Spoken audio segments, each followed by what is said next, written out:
Bueno, muy buenos días, buenas tardes a todos y todas.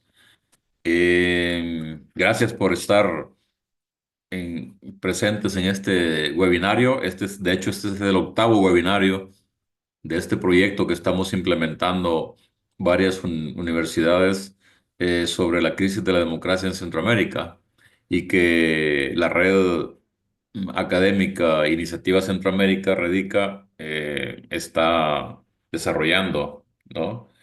Este octavo webinario es importante porque de hecho marca como una nueva fase de estos webinarios, ¿no? En el sentido de que a partir de ahora vamos a comenzar a utilizar este espacio del webinario para presentar los resultados de las investigaciones que hemos encomendado como parte del proyecto sobre temas relacionados con el tema de la democracia en Centroamérica. Entonces, en este primer webinario vamos a tener la presentación del trabajo que ha elaborado Juliana Martínez y Diego Sánchez sobre el tema de la política social en distintos regímenes políticos y que le hemos denominado, tal y como el paper tiene título, Entre la espada y la pared, la política social en Centroamérica bajo democracias y autoritarismos electorales. En ese sentido, esperamos que haya un debate importante en los próximos días. De hecho, hoy nos llegó ya la versión para revisar del working paper. Yo espero que en las próximas días vamos a circularlo entre todos, ya el working paper ya de manera digital para que todos lo tengan y poder continuar el debate.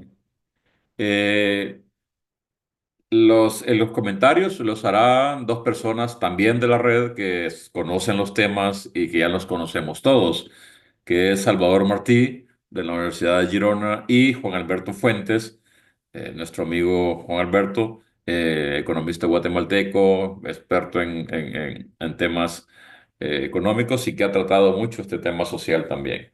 Así que esperamos tener un buen debate y para los que por primera vez nos acompañan. El webinario en realidad tiene dos partes. En la primera parte, bueno, tres si uno lo quiere ver de esa manera. La primera parte, en este caso, Diego Sánchez y Juliana van a hacer una presentación de los hallazgos del paper, de las visiones, de los argumentos. Luego pasaremos a una fase de comentarios. En este caso, los comentarios los harán, como he dicho, Salvador Martí y Juan Alberto Fuentes. Inmediatamente de eso pasamos a otra parte que es absolutamente para nosotros fundamental y es la discusión y el debate entre los participantes y entre los participantes y los autores en este caso y los comentaristas. Por eso es que de las 2 horas que tenemos, generalmente que queremos dedicarle al menos una hora a la discusión entre todos nosotros.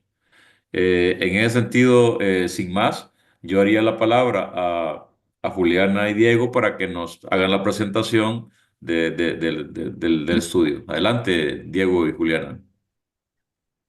Bueno, buenos días, buenas tardes, buenas noches. Muchísimas gracias a todas y a todos por participar y compartir con Diego y conmigo en este espacio. Y muchas gracias a Alex y a la red por posibilitar este trabajo que hoy vamos a compartir. Diego.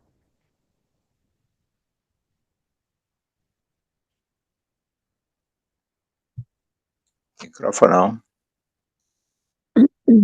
Decía que me unía a las gracias de Juliana y que añadía gracias también a Salvador y a Juan Alberto por haber leído el documento y por hacer comentarios sobre el mismo. Bueno, el título de esta presentación y del documento de trabajo es un poco spoiler, ¿verdad? Es Entre la espada y la pared, la política social en Centroamérica a través de cambios en regímenes políticos. Em, la pregunta que nos hacemos es en qué medida la política social ha cambiado en países centroamericanos seleccionados a través de los cambios de régimen político. Como sabemos, en la última década, Centroamérica ha venido experimentando una involución democrática, empezando por Nicaragua en el 2012, bueno, ya antes en Honduras con el golpe de Estado del 2009, y siguiendo con El Salvador en el 2021. Las elecciones han dejado en estos países de ser libres y competitivas y la separación de poderes se ha debilitado. En el caso de Guatemala, el retiro de la Comisión Internacional contra la Impunidad en el 2019 de la CICIG, así como la exclusión de candidatos y de partidos políticos anticorrupción en las elecciones de ese año y que luego se profundizaría en las elecciones del 2023, también ha marcado un punto muy importante de inflexión y de debilitamiento democrático, aunque no el fin de la democracia electoral guatemalteca como sí ocurrió en Nicaragua y en El Salvador. Ahora, en estos escenarios, el ángulo más estudiado por razones obvias respecto al desempeño de los autoritarismos ha sido hasta ahora el represivo. Eh, y digo que por razones obvias porque hay pues, razones de extrema urgencia que nos llaman a estudiar este ángulo. Ahora, ¿qué está ocurriendo con el elemento redistributivo?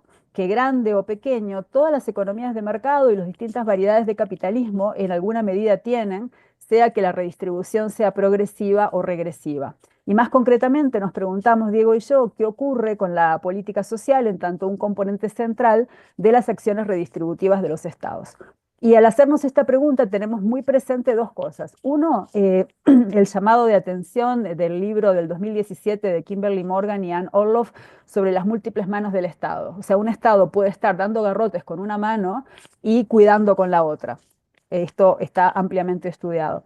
Dos, nos hacemos esta pregunta respecto a países que a lo largo del siglo XX tuvieron estados depredadores, élites extractivas y políticas sociales excluyentes. Entonces es de esperar que el punto de partida no es el punto de partida que otras transiciones democráticas tenían en América Latina, como el caso de Uruguay, Argentina, Chile. Eh, para responder a esta pregunta sobre la relación entre régimen político y política social, hay una amplísima literatura, tanto de los viejos autoritarismos viejos del siglo XX como de los más recientes. Y esa literatura lo que nos dice es que tanto unos regímenes como otros pueden construir políticas sociales expansivas con distintos objetivos en un escenario y otro. En el caso de las democracias electorales, con el objetivo de ganar elecciones, con el objetivo de ampliar base social y también de responder a presiones y a demandas desde abajo. En el caso de los autoritarismos, en particular de los autoritarismos donde hay elecciones periódicas de algún tipo, el objetivo principal es mantener control, asegurar las lealtades políticas y combinar la represión, el garrote, con las zanahorias, con la cooptación de recursos de grupos sociales específicos. Los ejemplos son muchos, tanto de democracias en el sur global como de autoritarismos, y en el caso de los autoritarismos, tal vez el ejemplo más impresionante es el de China, que incorporó 800 millones de personas al sistema de salud hasta alcanzar niveles de cobertura de más del 90% en un periodo muy corto de 5 años. Pero encontramos políticas sociales expansivas en materia de familia, de cuidados, de pensiones, de protección de la vejez, etcétera, en países como Rusia, Turquía, Hungría, otros. Lo que la literatura deja muy claro es que el perfil de política social en un escenario y en otro es muy distinto. No solo los objetivos son distintos, sino que consecuentemente las características de la política social también son distintas. En escenarios democráticos tiende a haber una mayor amplitud, una mayor transparencia o al menos un mayor espacio para la rendición de cuentas o para pedir cuentas desde la ciudadanía al Estado. En el caso de los escenarios autoritarios encontramos una mayor selectividad de a quién van orientadas las medidas redistributivas desde la política social y una mayor opacidad que es intencionada. Para establecer esto, la literatura mira muy distintos indicadores que tienen que ver con cuánto se invierte en la población, en función de qué accesos, de qué criterios de acceso se invierten los recursos, cuál es la suficiencia de lo que el Estado busca hacer por la población y finalmente también cuánto sigue dependiendo del trabajo no remunerado de la población, en particular de las mujeres, en qué medida el bienestar sigue apoyándose en esos hombros. Por último, en términos de marco conceptual, una cosa que la literatura deja muy clara es que la relación entre política social y régimen político está intervenida por la capacidad estatal.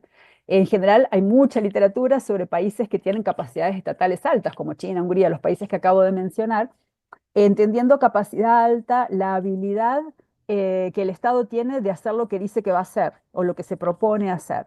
Y hay, bueno, una literatura muy grande sobre esto, pero menciono dos dimensiones que muchos autores trabajan, que son la recaudatoria y la administrativa.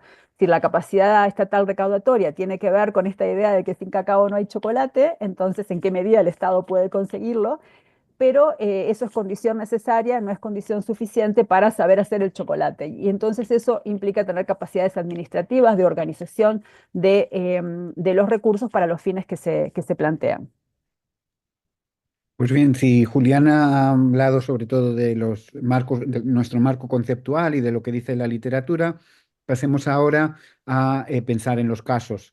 El paper y esta presentación se basa en los casos de El Salvador, de Guatemala y de Nicaragua, tres países que, como todos sabéis, experimentaron tres transiciones distintas, de la transición de la guerra a la paz, desde la dictadura a la democracia y con un cambio de modelo económico durante la primera mitad de los años 90. Son países que más tarde, en dos de ellos, como hablaba Juliana, ha habido una involución autoritaria y ya se consideran regímenes autoritarios, como es el caso de Nicaragua a partir del 2012 o el caso de El Salvador a partir del 2021. Con todos los problemas que Guatemala tiene y que ha tenido en términos, por ejemplo, de la división, de la falta de división de poderes, consideramos que no se da, que se ha mantenido la democracia electoral en aquel país. Em, es importante señalar, es importante señalar las deficiencias en la obtención de datos. Como buena parte de la literatura que tiene que ver con los regímenes autoritarios ya muestra, es siempre complicado obtener información, tanto estadística como también descriptiva y de informes en contextos no autoritarios, y eso ha dificultado la elaboración del documento. Pero en todo caso, lo importante es que tenemos una diversidad suficiente en regímenes políticos, porque tenemos que hay diferencia tanto entre los tres países como al interior de los países, periodos democráticos en El Salvador y Guatemala, perdón, en El Salvador y Nicaragua, y también de autorismo electoral a partir, como decíamos, del 2012 en Nicaragua y de 2021 en El Salvador. Pasamos ahora a los datos y a qué hemos encontrado. Empezamos el análisis centrándonos fundamentalmente en la política social en sentido global. Y lo que encontramos es que en los casos de El Salvador y bueno, que en los tres países se produce un cierto aumento de la política social en los últimos 30 años, pero en el caso de El Salvador y Guatemala, esta se produce fundamentalmente desde 1990 hasta el 2005. Se produce en periodos democráticos, y también en el periodo está impulsada por los acuerdos de paz que dieron un espaldarazo a el mayor gasto público en general y gasto en política social en particular. En el caso de El Salvador se produce luego un aumento también durante el periodo de la pandemia más significativo que los otros dos países. Mientras tanto, en el caso de Nicaragua, el aumento se produce más bien desde la llegada al poder de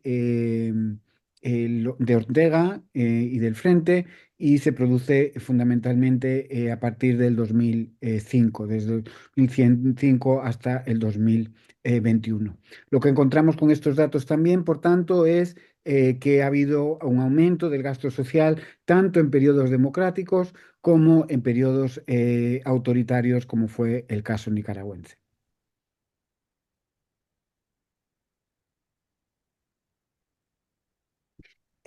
Si bien ha habido un aumento del gasto social, no deberíamos exagerarlo de ninguna manera, porque este ha estado limitado cuando lo hacemos en términos comparados a las necesidades de la población. En este cuadro lo que mostramos en las barras azules es el gasto por habitante en dólares desde 2005, donde vemos que el aumento ha sido progresivo en los tres países, aunque centrado, como hablábamos, en la etapa de los 90 en El Salvador y Guatemala, mientras que más bien en la etapa de los 2000 en el caso nicaragüense. Pero lo que hace el dato es también ofrecer datos en los puntos azules sobre la relación entre la inversión social y la canasta básica alimentaria. Y lo que vemos es que, con la excepción de El Salvador en 2021, que está muy marcado por la pandemia, el gasto social nunca fue superior al 60 o al 65% de la canasta básica, y en los casos, en el caso de Nicaragua, en varios de los años estuvo por debajo del 20% de la canasta básica alimentaria. Así pues, lo que tenemos es este entre espada y pared, es decir, este aumento del gasto social, pero sin hacer frente a las necesidades de la población. Después de hablar del gasto en general, vamos a la discusión de dos programas fundamentales. Por un lado, las transferencias monetarias condicionadas, que fueron, por así decirlo, el programa estrella en estos países durante este periodo, y también hablaremos en un momento del gasto en salud. Este gráfico lo que muestra es, por un lado, en azul claro y en negro, las cobertura, tanto en personas como en hogares receptores de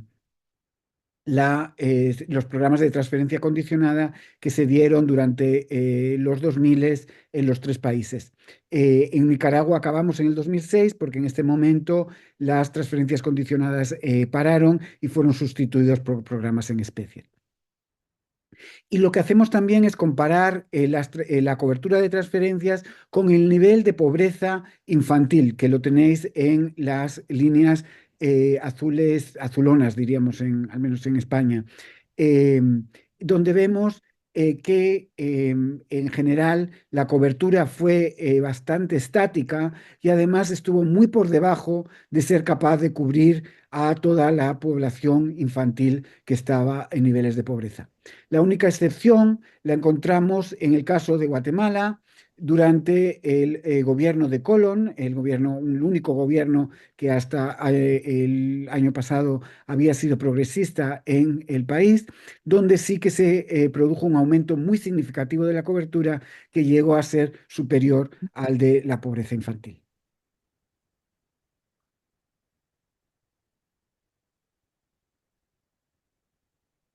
Sabemos que en general la suficiencia de esos programas fue muy escasa, aunque fue la suficiencia promedio de América Latina. Es decir, estos programas estrellas que se implementaron en toda la región, las transferencias monetarias condicionadas, en promedio otorgaron 20, 21 dólares por persona, y en muchos casos por familia. Entonces ahí también tenemos que tener moderación respecto a la celebración, aún en los casos de amplitud de coberturas. Como mencionó Diego antes, nos interesaba no solo enfocarnos en programas que llegan a personas en condiciones de exclusión social y de pobreza por ingreso, sino medidas que, como el caso de los servicios de salud, deben en principio llegar a población de sectores históricamente excluidos, pero también a sectores medios bajos y sectores medios. Se trata de un tipo de servicio que, en ausencia, tiene un altísimo impacto por lo que implica el gasto catastrófico para hacer frente a la enfermedad, en términos de movilidad social descendente, de deterioro del ahorro de las familias, bueno, y en general para el desarrollo humano de las poblaciones. Lo que vemos es que en los tres casos pasaron muchísimas cosas, no podemos decir que no. Durante este periodo, en un primer momento, en Guatemala las reformas se enfocaron en ampliar la cobertura básica a través de un sistema mixto, con limitaciones enormes, pero llegando a poblaciones que no habían tenido acceso previamente, en particular la población rural e indígena, tan maltratada por la guerra en el país. En El Salvador se crearon programas como Fosalud para atender a sectores que no estaban cubiertos por la seguridad social. Y luego se impulsaron reformas universalizadoras bajo la administración Funes que mejoraron la cobertura en áreas rurales. En Nicaragua, después de un periodo inicial de liberalización del sector salud a partir de los 90, luego el gobierno de Ortega restablece la gratuidad de los servicios de salud y adopta un modelo de salud comunitaria. Entonces, en general vemos que pasaron muchas cosas, pero que al mismo tiempo lo que se avanzó muy poco a llevar a cabo la idea del universalismo en política social que los gobiernos dijeron defender. El mayor avance lo vemos en el caso de El Salvador. Entonces, frente a este escaso avance del Estado, es una trayectoria correcta pero insuficiente, vemos una presencia muy grande que permanece del gasto de bolsillo.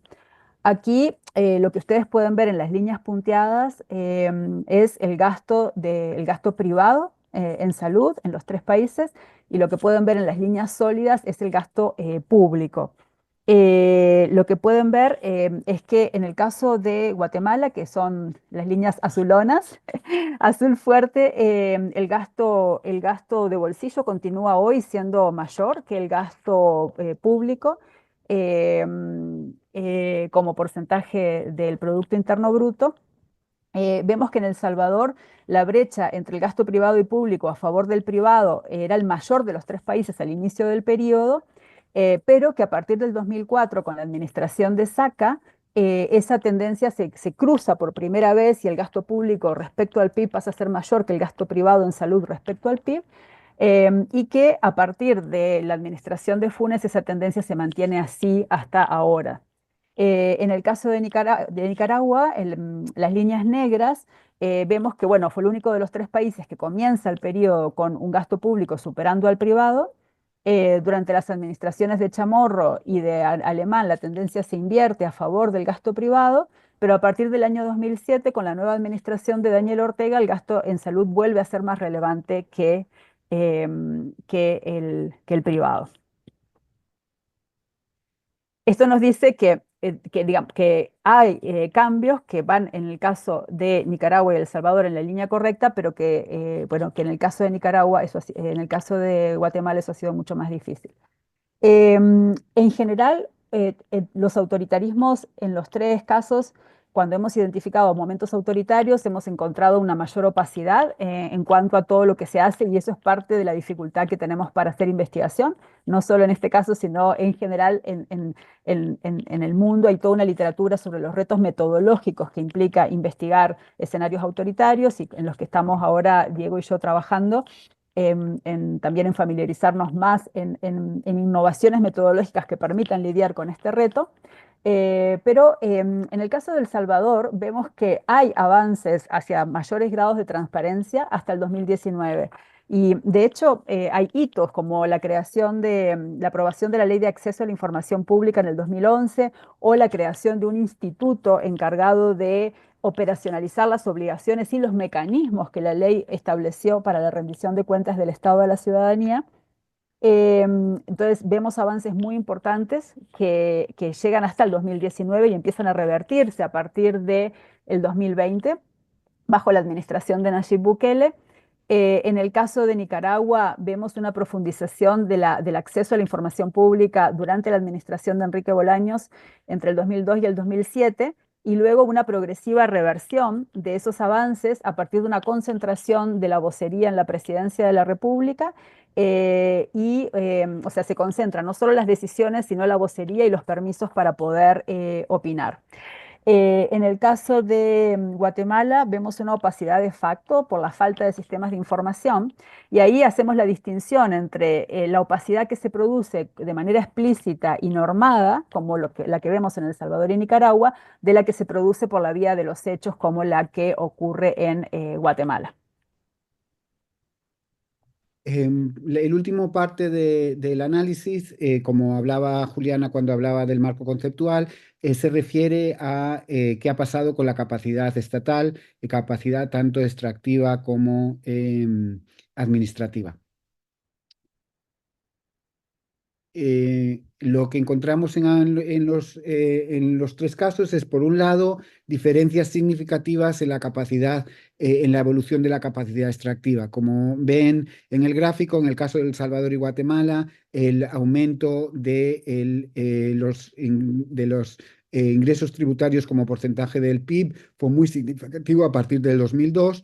Mientras que en el caso de Nicaragua se mantiene más o menos constante. La razón para esta diferencia se encuentra en las diferencias, relaciones entre el Estado y la élite empresarial, como han mostrado distintos autores, como la propia Benedict Bull, Alex Aaron Schneider, al hablar de la relación entre impuestos y la construcción del Estado. Lo que encontramos en función de ese trabajo, de esos trabajos, es que la élite salvadoreña tuvo intereses en nuevos sectores económicos como los bienes raíces y el comercio y por tanto estuvo interesado en la modernización del país. Por el otro lado, era una élite con niveles de cohesión relativamente alta. En el extremo contrario nos encontramos con una élite como la guatemalteca, mucho más tradicional, con arraigo en el sector agrícola, menos cohesionada y muy concentrada en defender el discurso de la austeridad y de los impuestos mínimos.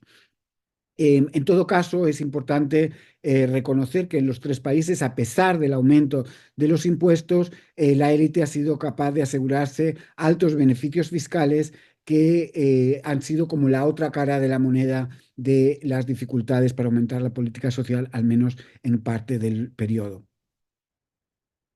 En cuanto a la capacidad administrativa, es importante señalar que aquí lo que encontramos es semejanzas en los tres países con debilidades muy significativas.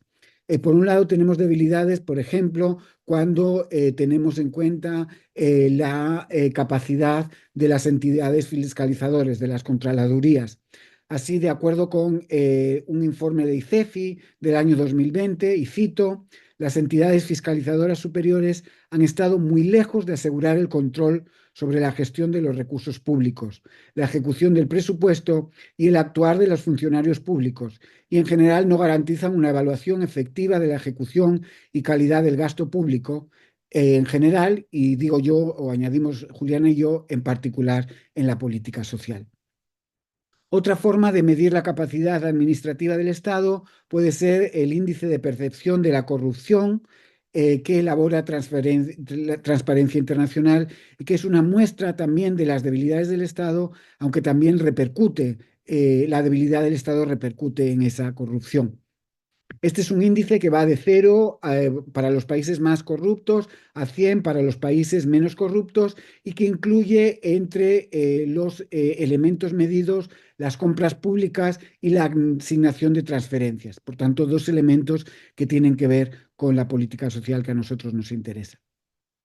Lo que encontramos es, por un lado, que los tres países, aunque sobre todo Nicaragua, se encuentran en posiciones muy altas del ranking de corrupción.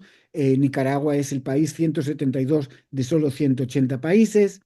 Y no solo eso, sino que además la corrupción ha ido en aumento desde el 2012 hasta el 2023 en los tres países. Por tanto, parte de la explicación de por qué es tan complicado aumentar la política social, tanto en regímenes democráticos como en regímenes dictatoriales en la región, tiene que ver con estas dificultades en la capacidad administrativa y en menor medida en la capacidad impositiva del Estado. Entonces, para terminar, bueno, en materia de política social, las frágiles democracias electorales centroamericanas deben poner sus barbas en remojo, decimos. La competencia, o sea, por un lado, la competencia electoral ayudó a aumentar el gasto social, aunque no sostenidamente. Em, eh, por otro lado, aún en los momentos en que la trayectoria expansiva, es la correcta para las necesidades de la población, los resultados son insuficientes, en buena medida por estos factores asociados a la capacidad estatal que permean los gobiernos independientemente del régimen, perdón, independientemente de la ideología de los partidos políticos en el gobierno. Por eso decimos, bueno, que estamos entre la espada y la pared, porque los retos de la política social centroamericana en los países examinados y a través de distintos regímenes políticos no se reducen a volver a una época pasada, sino que plantean retos nuevos, o sea, la construcción de la política social en estos países debería pasar por lugares distintos a los que ha pasado hasta el momento si quisiera hacer una verdadera diferencia en la vida de la población. Muchas gracias. Muchas gracias, Juliana y Diego. En realidad ha sido muy claro el planteamiento. Seguramente habrá debate. Ahora, para avanzar, pasamos entonces a los comentarios. Como decía al inicio, tenemos dos comentaristas distinguidos, Salvador Martí, por una parte, de la Universidad de Girona, y Juan Alberto Fuentes, por otra parte. Así que no sé quién prefiere comenzar. Salvador,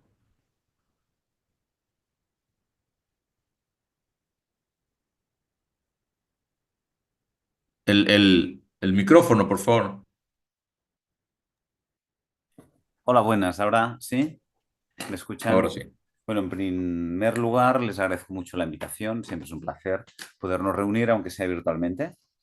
Y luego también un saludo a todos, especialmente a los ponentes, a Diego y a Juliana, pero también a todos los asistentes, veo que son bastantes. Y, y bueno, y en cualquier caso, yo voy un poco a hacer algunas anotaciones, sobre todo reflexiones, ¿no? Alrededor del paper, que lo recibí y lo leí, también de la exposición que han hecho, ¿no? Tengo la sensación que hay tres grandes elementos que están rondando, ¿no?, en el debate. Ahora estamos hablando de tres casos, ¿no? El salvadoreño, el nicaragüense y el guatemalteco, ¿no? Que son tres países muy singulares, ¿no? Centroamericanos, pero que vienen de los tres, ¿no? De conflictos previos, de procesos de transición complejos, sí, y desde el año, por decirlo así, finales de los noventas, unos antes, otros después, procesos también electorales competitivos, hasta que la competición en el caso nicaragüense desapareció a partir del 2007 y en el caso salvadoreño no sabemos si a partir del último lustro ha ido desapareciendo, y el caso guatemalteco es también una incógnita, ¿no? Por lo tanto, primero, ¿no? Estamos hablando de unos casos muy singulares, con un background muy singular, ¿no? Pero que tienen como semejanza entre ellos, pero también como punto de reflexión con otros países de América Latina. Yo creo dos cuestiones. Primero es la capacidad estatal, ¿no?, de la que se ha hablado, ¿no? Este es un tema muy importante al que se le suma luego otra cuestión, que es la voluntad política, ¿no? Es decir, y luego hay un elemento que querré ponerlo a posteriori, que tiene que ver un poquito con las coyunturas, esa palabra tan bonita en alemán que queda menos sofisticada en español, que es el espíritu de los tiempos, ¿no?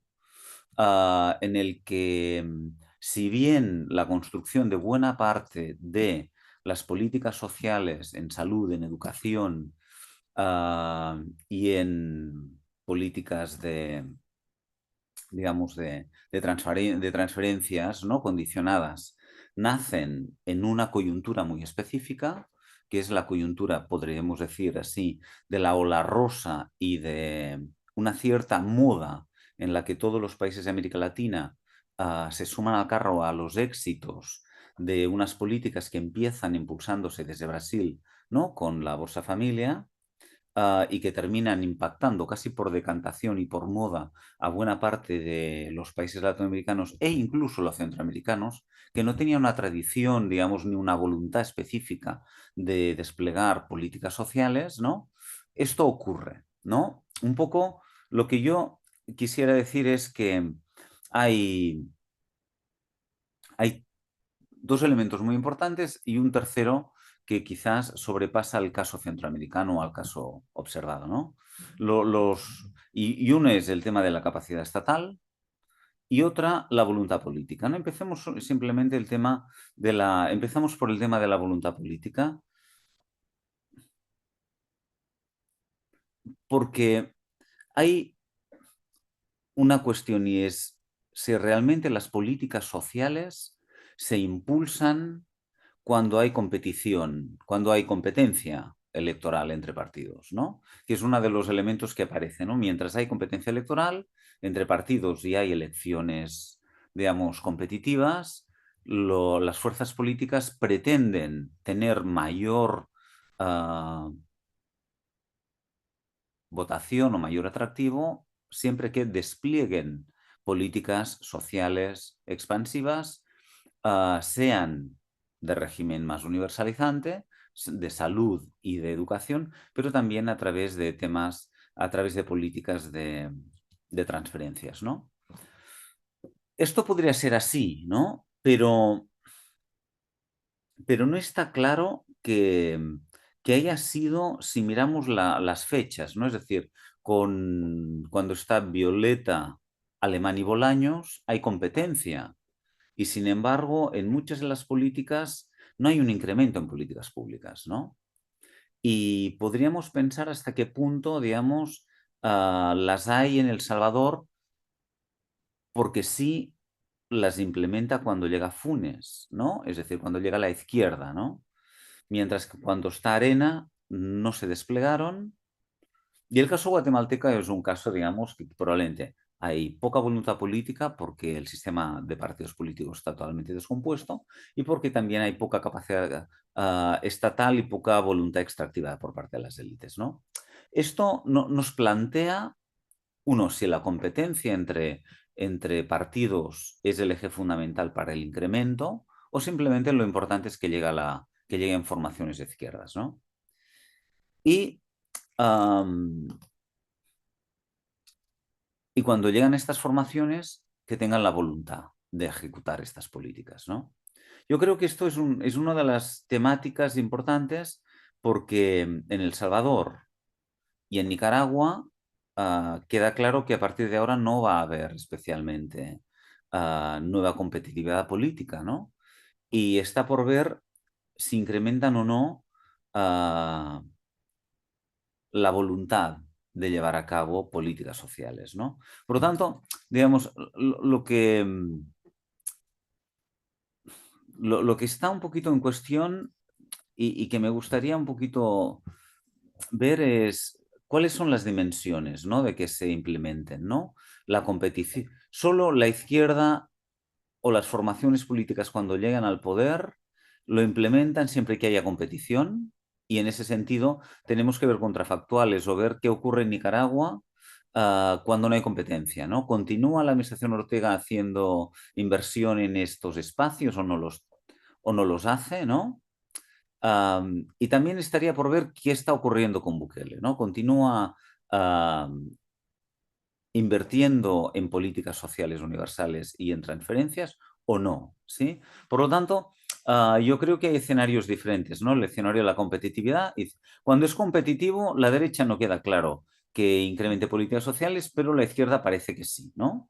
Y luego tenemos dos ejercicios que es, ahora tenemos, para decirlo nominalmente, yo no digo que sea izquierda, ¿no? Pero tenemos una administración que se autodenomina de izquierdas en Nicaragua, está por ver qué ocurre con la implementación de estas políticas y hay una administración en El Salvador que tampoco es competitiva, que podríamos decir que es conservadora y está por ver qué ocurre con estas políticas, ¿no? Por lo tanto, yo tengo la sensación de que tenemos que mirar un poco, ver las lógicas del gasto, ¿no? Es decir, si las lógicas tienen que ver con la competición o no, si tienen que ver con la ideología o no, y luego, si no hay competición, ¿qué es lo que acontece, ¿no? Y para terminar, la tercera cuestión, ¿no? Es decir, lo que acontezca o no, también tenemos que mirarlo desde desde un prisma, una perspectiva, que son las grandes coyunturas críticas, ¿no? Y yo también creo que lo que ha acontecido en las tres últimos lustros o en las 2 últimas décadas tiene que ver en gran medida en el impacto no solo de éxitos, sino simbólicos de las políticas sociales focalizadas que despegan con la ola rosa y que despegan sobre todo con un relativo éxito de sacar de la pobreza a muchas personas, sobre todo en Brasil y luego en otros sitios, ¿no? Y la otra gran pregunta es si esta coyuntura ha terminado, si la coyuntura y, digamos, y esta ventana de oportunidades de pensar que la inversión social y el gasto social es algo importante, algo bueno que debe de hacer el Estado, si esta coyuntura está cambiando con la llegada de Trump, con la llegada de Milei y con la llegada, digamos, de formaciones políticas de derecha radical, y si esto condiciona, ¿no? Y que por lo tanto, después de haber trabajado tanto la cuestión de capacidades estatales, de voluntades políticas, igual ahora estamos en una coyuntura donde las élites igual no perciben esta necesidad, ¿no? No sé, estas son las reflexiones algo, no sé si son algo desordenadas, ¿no? Que, que me vino en la cabeza a la hora de leerlo, ¿no? Bueno, no sé. También hay otros temas, es decir, los que trabajamos temas más de política, sabemos perfectamente que encontrar datos sobre El Salvador y Nicaragua hoy es casi imposible. Por lo tanto, para decir, no funciona casi en El Salvador digamos, el boletín oficial del Estado, y en Nicaragua obtener datos es casi también una proeza, y si se obtienen no está claro que estos datos sean buenos. Luego también es preciso decir que estamos haciendo investigaciones en espacios bastante opacos, ¿no? Aunque las reflexiones yo creo que son legítimas y son necesarias. Sin más. Muchas gracias, Salvador. Seguramente has levantado algunos temas importantes que ya los vamos a retomar. Pasamos para terminar esta parte de comentarios con Juan Alberto Fuentes. Adelante, Juan Alberto. Bueno, gracias por la invitación. Buenos días, buenas tardes, buenas noches. Me alegra ver la nutrida participación. Y también quisiera felicitar a Juliana y Diego por este esfuerzo en presencia, como ya decía Salvador, de grandes desafíos, grandes problemas en materia de acceso a la información.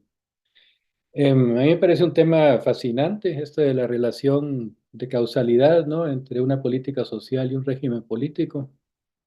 Y, y me parece que no solo es comparativo, sino que involucra cambios, ¿no? Es en realidad se está analizando la relación entre el cambio de la política social y el cambio del régimen político. Ahora, lo voy a plantear en términos matemáticos. Esa es una especie de primera derivada. Yo voy a argumentar que hay que tomar en cuenta la segunda derivada, en el sentido de que aquí no solo cambia el régimen político, sino que además se deteriora. Se deteriora, hay un proceso de deterioro que también hay que tomar en cuenta. Entonces, comienza a deteriorarse y ahí uno puede distinguir distintas etapas de más deterioro en cada uno de los países. Y incluiría, por cierto, en eso el caso de Guatemala, donde hay un régimen electoral limitado, pero se deteriora también y se vuelve un régimen con una dimensión autoritaria más fuerte, con una alianza de políticos cleptocráticos y una élite privada muy atrasada, como ya se mencionó. Eso finalmente se revierte más adelante en el 2023-24 en parte, ¿verdad? Pero entonces yo haría esta distinción un poquito más fina, ¿no?, entre lo que es un régimen autoritario que comienza siendo con algunos elementos democráticos y luego se vuelve totalmente autoritario. Y creo que habría que tomar eso en cuenta a la hora de analizar. Luego, sobre los indicadores de política social, está el gasto, que está bien, pero sabemos que hay distintas maneras de ejecutarlo. Los programas de transferencia condicionada, que sí creo que son un buen indicador de la voluntad política que mencionaba Salvador. Y luego las reformas del sector salud, que también quizás incluso en mayor medida reflejan esa voluntad política. Me falta la educación y lo lamento, supongo que no fue un problema ahí de tiempo, de falta de información, pero creo que sí, en el futuro habría que ir incluyendo ese tema. Em, pero bueno, me paso al primer gran tema, que es la relación entre deterioro democrático y política social. Yo ahí sobre el tema del gasto social, si uno hace esa distinción entre lo que es el deterioro en particular del régimen autoritario, creo que uno sí puede argumentar que se deterioró el gasto social. En particular, después del 2021 en El Salvador, hay una inflexión ahí. En el caso de Nicaragua, después del 2018 en particular, yo no tomaría el 2005 como punto de partida, es el 2018 sobre todo. Y luego en Guatemala hay un quiebre en el 2012 por ahí. Y si uno ve más finamente la información del gasto, hay ciertos quiebres en términos de tendencia que yo creo que uno podría analizar con más cuidado y de repente argumentar que sí hay una cierta eh, debilitamiento de la tendencia del gasto social en presencia de regímenes que se vuelven más autoritarios, o donde ese autoritarismo se acelera, ¿no? Luego, en lo que se refiere a transferencias, em, el programa, por lo que vi del texto, y aquí sí tenemos un problema serio de información que los autores reconocen, ¿verdad? Pero me da la impresión que el programa se deteriora después del 2018, ¿no? Hay, como decía Diego, un cambio de transferencias de efectivo a transferencias en especie antes, pero es después del 2018 que parece que se detiene totalmente, ¿no? O sea que es ya en ese proceso de deterioro agudo del régimen, no, ya de autoritarismo total, ¿verdad? Luego en El Salvador tenemos también unas transferencias que se mantienen y luego en el caso de Bukele se suspenden, se sustituyen por transferencias de computadoras, ¿verdad? Ahí termina. Uno podría decir también ahí que hay una asociación entre las transferencias que terminan en los regímenes más democráticos y bueno, que terminan en el régimen autoritario de Bukele cuando se va agudizando el autoritarismo de ese régimen. Y en el caso de Guatemala también uno ve una cobertura que se reduce notablemente, ¿verdad? Que está muy clara en el gráfico, que corresponde a esa etapa que es también de deterioro de la democracia, del régimen semidemocrático que había en Guatemala, ¿no? Entonces creo que uno puede ir encontrando alguna relación ahí entre ese deterioro de la democracia, esa más bien aceleración del autoritarismo y cierto deterioro en materia de transferencias. En lo que se refiere al tema de salud, creo que ahí está claro en el caso de El Salvador que hay una ampliación fuerte de recursos y programas en época de Funes y de Sánchez, gasto de bolsillo que se reduce. Bukele lo que hay es un gasto en hospitales, pero no hay evidencia ahí de que haya realmente más cobertura y que se continúe con un programa amplio e integral como el que se prendía con los gobiernos anteriores. En Nicaragua, la ampliación de la política de salud parece detenerse después del 2018. Los avances son entre 2007 y 2012, es decir, antes de esa aceleración del deterioro en Nicaragua. Y en Guatemala sí, no hay mejoras en la época de Colón en particular, ni después, aunque bueno, voy a argumentar después que en el caso de Guatemala hay que tomar en cuenta que con el actual gobierno quizás uno podría hacer una vinculación entre cierta recuperación de espacios democráticos y una mejora de la política social.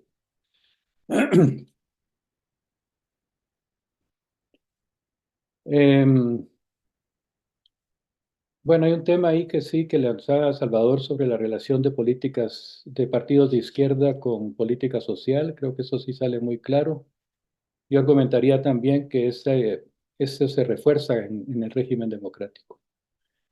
Luego está el tema de transparencia. Yo creo, ahí estoy totalmente de acuerdo con lo que se plantea. Hay un claro deterioro con los regímenes autoritarios. Eh, Hay mejoras de la transparencia asociadas con la derecha, ¿verdad? Caso de Bolaños es el más claro. Pero en el caso de Guatemala, ahí sí voy a ser más crítico incluso del gobierno donde yo estuve. En el caso de mi familia Progresa, hubo ahí un claro esfuerzo de opacidad en el caso de mi familia Progresa. no fue por un sistema de información que no funcionara, al contrario, tenían un buen sistema de información. Por cierto, aquí surge como una variable muy importante, lo que mencionaba Salvador, la voluntad política, y donde hay un refuerzo de la capacidad institucional de ejecutar el programa, eh, donde se fusionan los esfuerzos del Instituto de Estadística, del Ministerio de Educación y de otras instituciones, se articula como un banco mixto para impulsar un proyecto de manera rápida, ¿no?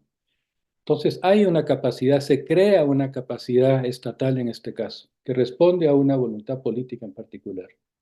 Por cierto, esta capacidad no está vinculada al financiamiento externo, y ahí difiere el caso de Guatemala de las transferencias con los de los otros países. Ahí se tomó una decisión política muy clara, por cierto, de que no se financiara este programa con el financiamiento externo, tomando en cuenta la necesidad de que pudiera ser sostenible y que no dependiera de recursos externos. Entonces, creo que ahí hay un tema que rompe un poco con lo que se ha dicho anteriormente sobre el tema de capacidad estatal. La capacidad estatal se puede crear en ocasiones, ¿no? Cuando hay suficiente voluntad política. Con límites, en este caso hubo opacidad también que lo acompañó, ¿verdad? Tiene que ver con el tema de la competencia política que mencionaba Salvador, porque había una persona, Sandra Torres en particular, que estaba empujando el proyecto, que tenía interés en participar en elecciones futuras, sí enfrentaba competencia política y había una dimensión clientelar del programa que explica también esa falta de transparencia, ¿verdad? Pero en fin, hay una capacidad estatal que se desarrolla. Luego está el segundo gran tema, que es el de la relación entre el deterioro de la política social, el deterioro de la democracia. Yo sí encuentro que uno puede encontrar algunos indicios de deterioro en el sentido de que en Nicaragua hay una política social que acelera el deterioro de la democracia en particular. Es la propuesta del sistema de pensiones que se hace en el 2018, a sugerencia del Fondo Monetario Internacional, por cierto. Eso provoca una tremenda reacción popular y al final de cuentas provoca una represión que todos conocemos y que conduce a establecer un régimen todavía más autoritario. Pero se podría argumentar ahí que es en respuesta a una política social inadecuada, ¿verdad? Impuesta y con todas las limitaciones del modelo que estaban estableciendo en ese momento.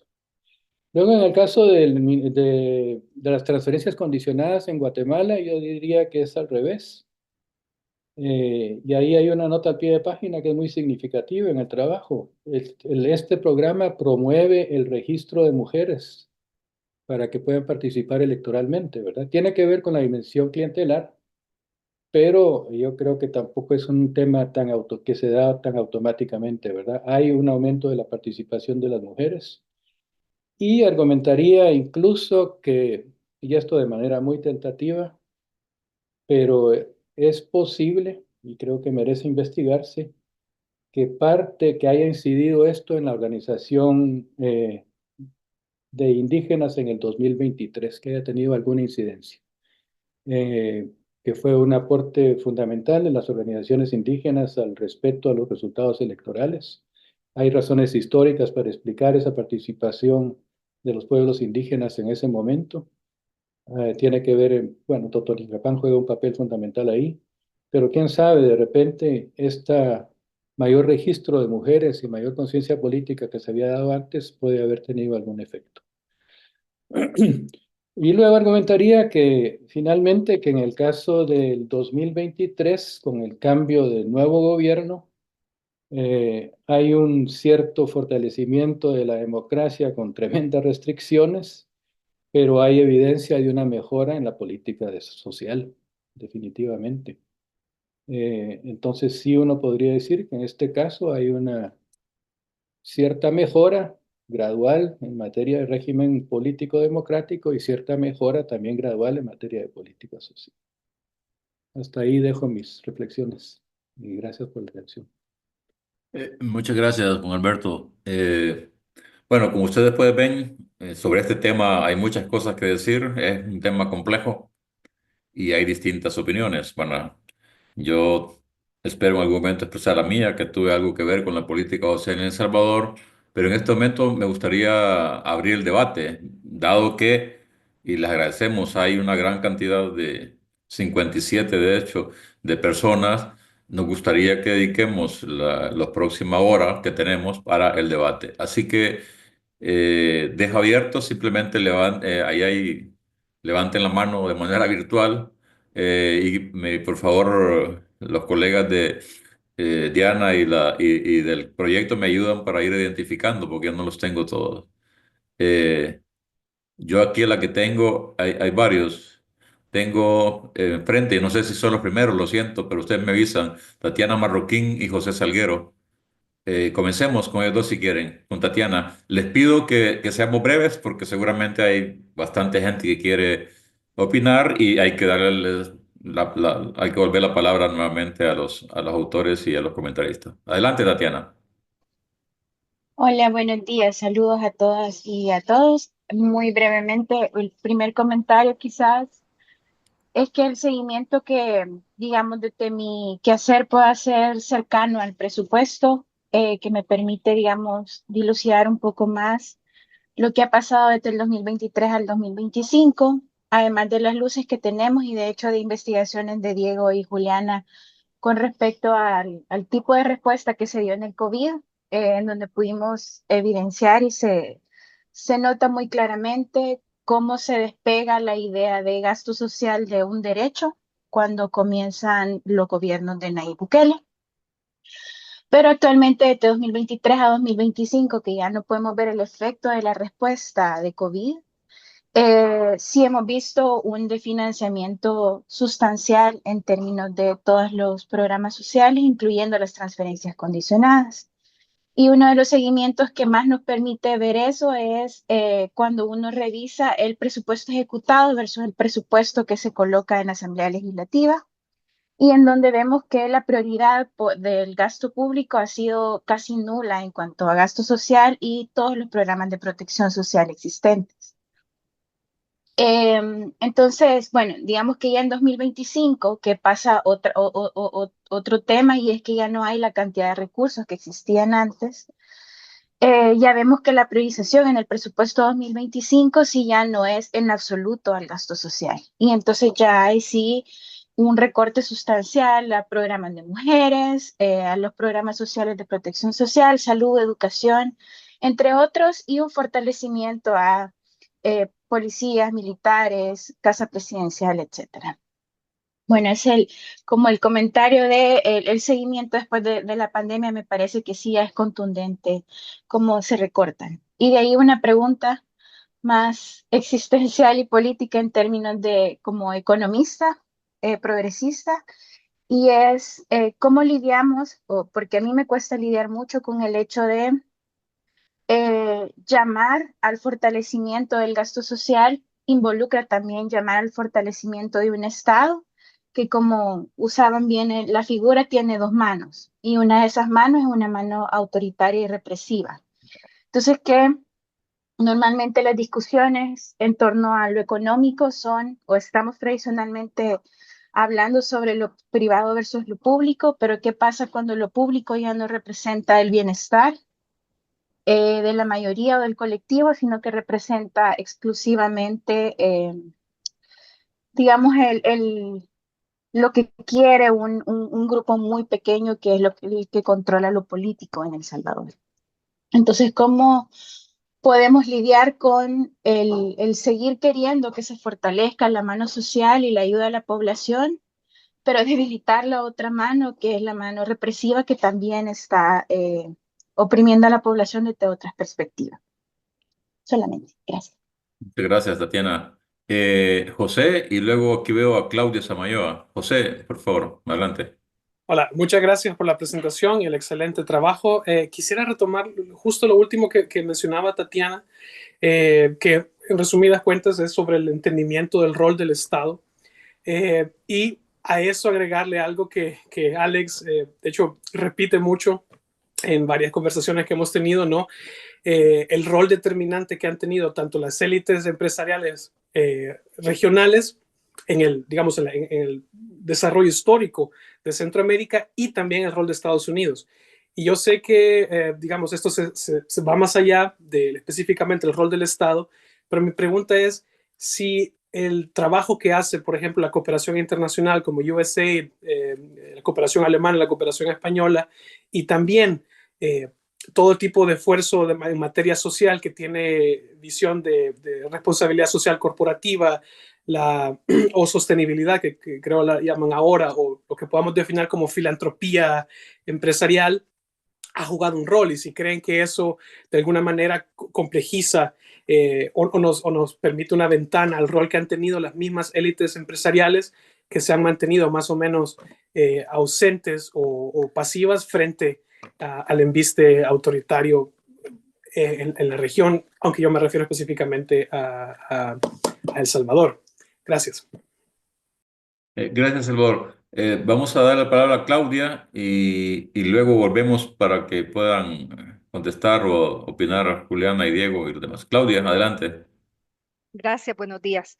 Bueno, mi participación quizás se limita a solicitar más claridad en la metodología que los autores de la investigación ocupen, particularmente en dos puntos. En la delimitación temporal, el cierre es importante. Por ejemplo, cuando Juliana empezaba la exposición sobre las políticas sociales, de repente se generaba la sensación de que hay una inversión importante y resultados favorables para el caso salvadoreño.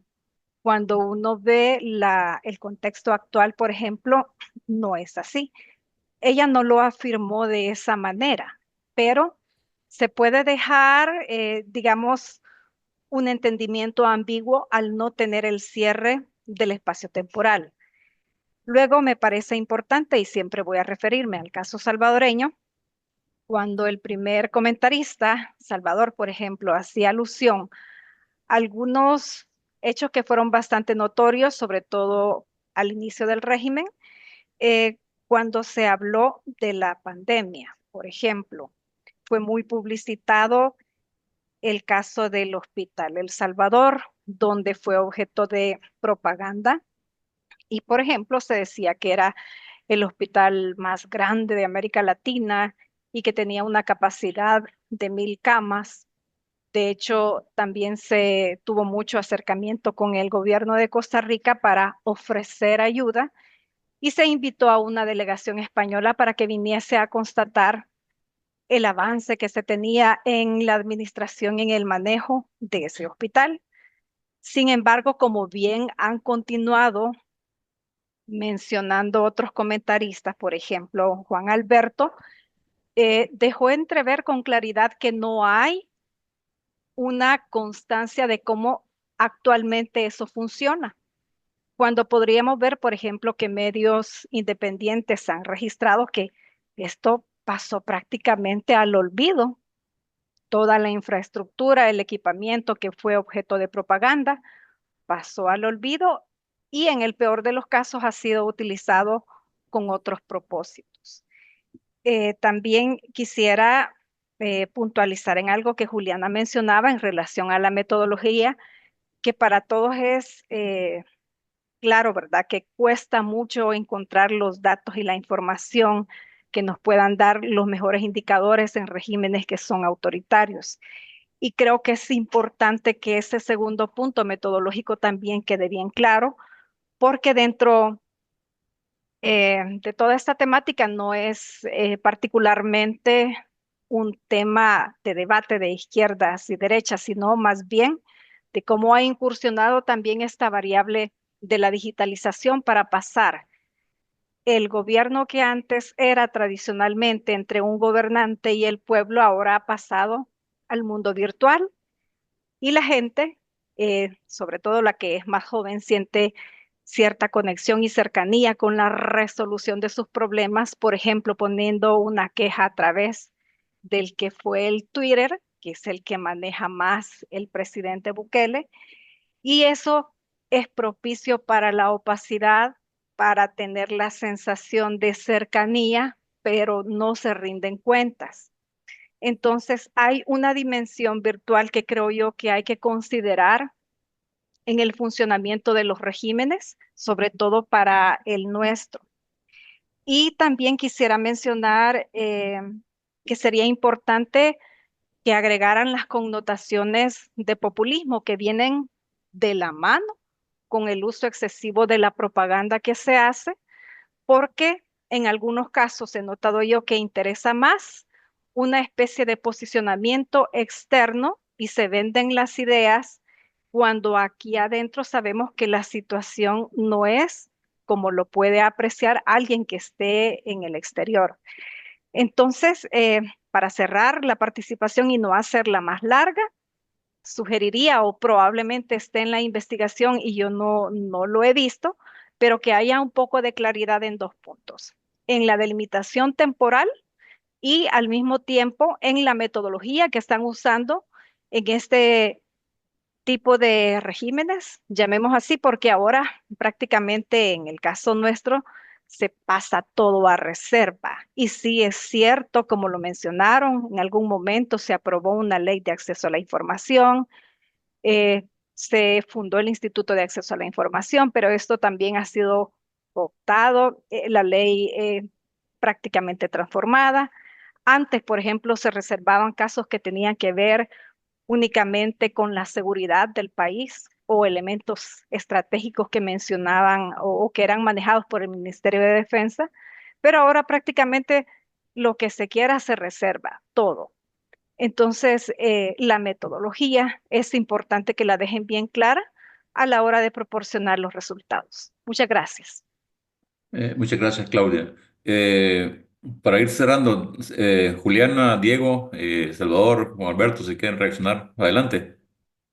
Bueno, muchas gracias por todos los comentarios, tanto a Salvador em, y a Juan Alberto como a las demás personas que han participado luego. Muchas cosas para seguir pensando. Bueno, dos o tres puntos y Diego me interrumpe y luego también él se refiere a algunos de puntos adicionales. Em, en política pública siempre se discute esto que Salvador menciona como el espíritu de los tiempos, más como comunidades epistémicas, como comunidades de política, ¿verdad? Y evidentemente no es el mismo espíritu de los tiempos el del momento expansivo que el del momento retroactivo, que empieza más o menos como hacia el 2013, 2014 en toda la región, de la mano del giro a la derecha y de la mano de procesos de desaceleración de la expansión, pero no necesariamente de ajustes grandes, ¿no? Hay muchos trabajos que comparan, por ejemplo, la política social entre Bachelet y em, em, ay, se me fue el nombre Piñera. de, Piñera. de Piñera. Piñera, en las dos administraciones de Piñera, y lo que vemos es recalibramiento, es decir, ajustes. Por ejemplo, se mantiene cobertura, pero se reduce suficiencia. Entonces se mantiene en principio el programa, pero en lugar de ser altamente suficiente, se achica el monto de las coberturas o se reducen los tiempos de atención de los servicios, por ejemplo. Entonces, creo que hay bastante investigación sobre eso y lo que vemos es que aún controlando por el espíritu de los tiempos, en el caso de los países que estamos examinando Diego y yo, el desempeño es muy distinto. Por ejemplo, a pesar de todo el acuerdo en torno a transferencias monetarias condicionadas, tomemos ese ejemplo porque es en el que hay más consenso, a través incluso de la dimensión ideológica, El Salvador solo alcanza el 10% de cobertura, aún izquierda mediante, y Guatemala supera o alcanza el 70%. Entonces ahí hay algo que explicar que no se reduce ni al espíritu de los tiempos ni a la ideología. El segundo punto es que eh, cuando hay competencia, o sea, lo que nosotros vemos es que cuando hay competencia, la derecha puede o no expandir. Bolaños expandió, Alemán no expandió, y los dos eran no solo derecha, sino del mismo partido. Bueno, con sus diferencias. Entonces, cuando es competitivo, la derecha puede o no expandir. Cuando no hay competencia, la izquierda puede expandir por otras razones. Entonces, ahí, digamos, sí que hemos estado lidiando con el peso relativo de la ideología tal como lo definen los portadores de la ideología. En este caso, Ortega en su autodefinición de izquierda. ¿Mm? Eh, y, digamos, el desempeño de Nicaragua es muy claro. Por supuesto que hay un momento, parte de la dificultad que tenemos es que tenemos muchos periodos y pocos casos, y además tenemos el periodo pandémico en donde hay una serie de comportamientos que son excepcionales a nivel global y por lo tanto no podemos tomarlos como business as usual, como tiempos normales, pero lo cierto es que el gasto social en Nicaragua venía aumentando antes de la pandemia y pasada la pandemia se retoma esa tendencia. Por supuesto que necesitamos más años pospandémicos, ¿verdad? Para poder ver el derrumbe salvadoreño y lo que parecería una relativa constancia expansiva nicaragüense. Em, lo tercero es que cuando los gobiernos utilizan la política social, sea en presencia de competencia electoral o sea en presencia de combinar zanahorias con garrotes en escenarios autoritarios, la política social está compitiendo con otras políticas, como las de seguridad.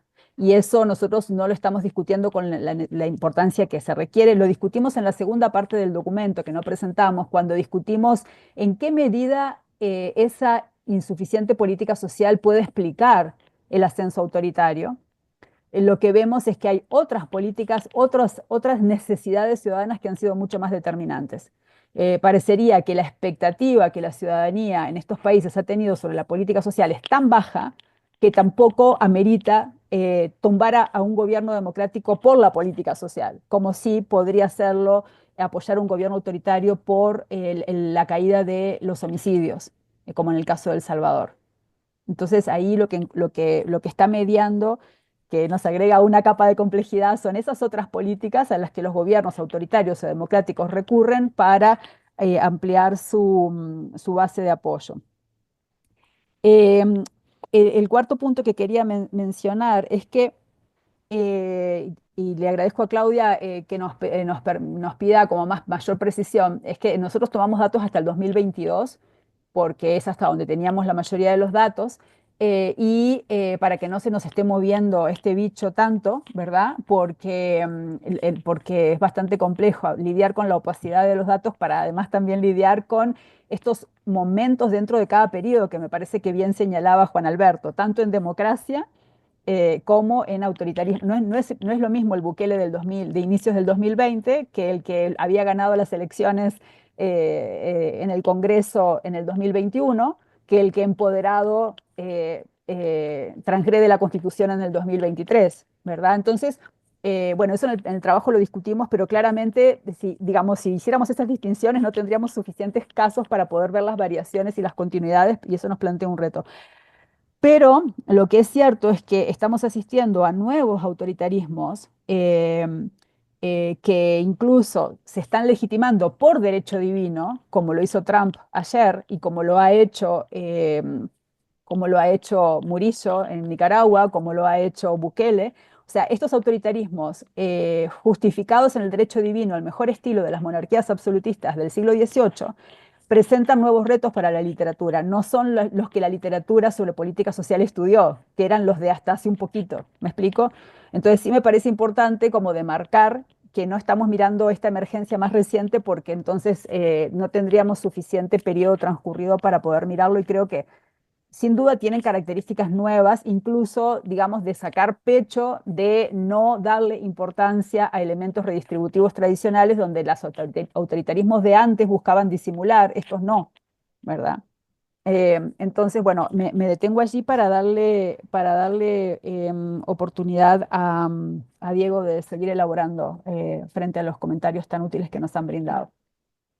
En primer lugar, como Juliana, agradecer los comentarios, que la verdad es que son súper útiles y nos ayudan a pensar en futuras versiones del paper. Y creo que tengo me parece que son cuatro comentarios. En primer lugar, sobre Salvador, em, hemos jugado mucho, nos ha costado mucho pensar el lugar de la ideología, porque lo cierto es que sí es cierto, como tú decías, los tres grandes ejemplos de política social expansiva, que pueden ser las transferencias durante Colón, los cambios en la política social, perdón, la política de salud durante el gobierno de Funes y de Alex, y por otro lado el aumento del gasto social en general y en particular en salud durante el gobierno nicaragüense, son con gobiernos que se autoproclaman de izquierdas. Pero también es cierto que ha habido otros momentos de expansión de la política social, como decíamos en los años 90 en Guatemala y en El Salvador, que no tienen nada que ver con la ideología. Entonces, ese balance tiene mucho que ver, como decía Ana, con que hay muchos periodos y pocos casos y dificultan un poco el análisis, pero no cabe duda que uno de los elementos fundamentales a seguir pensando es esa relación entre competencia electoral e ideología. En segundo lugar, coincido totalmente con Juan Alberto en la importancia de refinar también el debilitamiento y aunque sea complicado porque de nuevo nos da para todavía más casos, quizás no coincidamos tanto en la caracterización del caso empírica del caso nicaragüense, en el sentido de que el gasto social por lo menos parece seguir aumentando hasta el 2021 y no caer hasta después de la pandemia, como cae también en otros países. O sea, eso no sería único de Nicaragua. Y el gasto en salud sigue aumentando a partir del 2018. Entonces, de algún momento nosotros seguiríamos defendiendo que en conjunto el caso nicaragüense mostraría que sí que hay un aumento en el gasto en momentos de autoritarismo. No así en el caso de El Salvador, aunque no, como decía Juliana, no llegamos hasta el 2023 por problemas de datos. Ese sería el segundo punto. El tercer punto, me parece muy interesante la pregunta de qué hacer con el Estado cuando el Estado es represivo. Y ahí sí que me parece que es importante lo que decía Juliana sobre las distintas funciones o sobre las distintas manos del Estado. Es posible defender un fortalecimiento de la política social y a la vez tratar de debilitar la labor represiva del Estado, porque no siempre estas suceden de la mano. Ha habido muchos países donde el fortalecimiento de una parte del Estado se da sin que se dé la mano. Entonces, creo que lo importante, como tú decías, como economistas progresistas, es poner el acento en la importancia de redistribuir, incluso en contextos represivos, y de mejorar esa parte del Estado y no otras. Y por último, Evelyn en el chat, que podéis ver todos, nos muestra o nos insiste en la importancia de la conceptualización de la política social. Algo que, por supuesto, Juliana y yo estamos totalmente de acuerdo en la medida en que buena parte de nuestro trabajo ha sido precisamente sobre la reflexión sobre el universalismo y la defensa del mismo. Ahí simplemente diría que no es del todo cierto que la concepción se esté debilitando en este momento.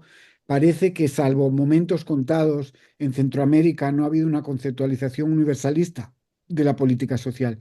Y en ese sentido, este es un ejemplo más de estar entre la espada y la pared, como decíamos, en la medida en que no es que el universalismo se esté abandonando ahora, sino que, salvo momentos concretos, este nunca se dio. Gracias, Diego. Juliana me ha pedido que quiere puntualizar una cosa y luego Juan Alberto y Salvador si quieren agregar.